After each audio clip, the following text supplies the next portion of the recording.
In today's video, I'm going to teach you how to enable Zoom recording permissions. If you want meeting participants to be approved automatically when they request permission to record, Zoom gives you a setting for that. This can make your meetings run more smoothly, especially if you regularly work with both people inside your organization and guests from outside your organization.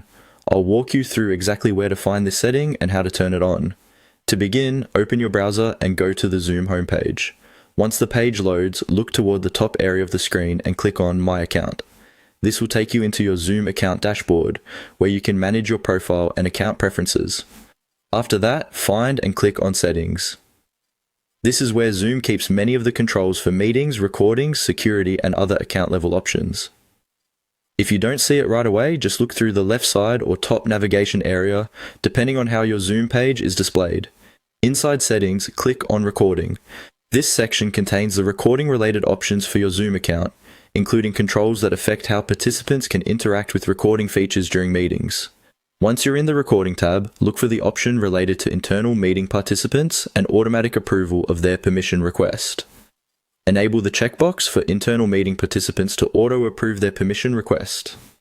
In simple terms, this means people from within your organization will be granted recording permission automatically when they request it, instead of waiting for manual approval every time.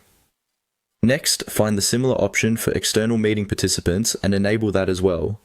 This setting applies to guests or attendees who are outside your organization.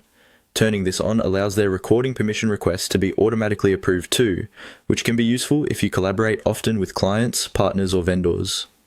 Before you finish, take a moment to quickly review both options and make sure the correct boxes are checked. This is a good habit anytime you change account settings, just to confirm everything is configured the way you want.